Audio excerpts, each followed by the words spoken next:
बिस्मिल्लाहिर्रहमानिर्रहीम। ख़वातीन और हज़रात, आपको आगाह करना चाह रहा था कि ये फॉर्म 47 की शहबाज शरीफ की हुकूमत और फॉर्म 47 की मरियम नवाज की हुकूमत और एजेंसीज इतने बौखलाहट का शिकार हैं कि सरगोदा के इंसदाद दहशतगर्दी अदालत ने एक रूटीन में मेरे अरेस्ट वारंट्स इशू किए थे, और जो कि जज साहब हमेशा ख़त्म भी कर देते होते हैं जब हाजिरी होती है।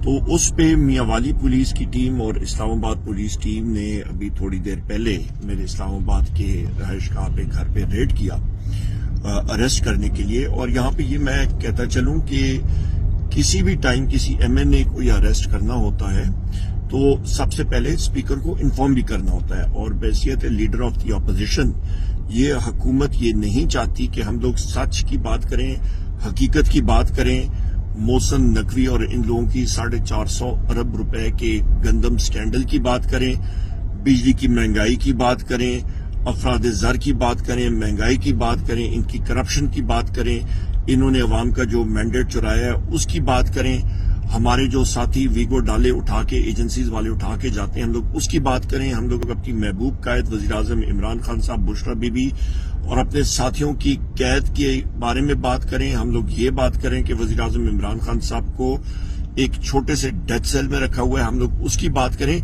ये सारी चीजें, आवाजें ये कुचलने के लिए ये हथकंडे इस्तेमाल कर रहे हैं। इंशाअल्लाह ताला इनको तसल्ली होनी चाहिए, जो मर्जी हो हम लोग डटे रहेंगे अपने लीडर वज़ीर आज़म इमरान खान साहब के लिए। हमारी जान भी हाजिर है और हम लोग डटे रहेंगे, और हमारा ये मिशन जब तक वज़ीर आज़म इमरान खान साहब वज़ारत उज़्मा की कुर्सी पे नहीं बैठे होते, हमारा ये मिशन चलता रहेगा। बहुत शुक्रिया।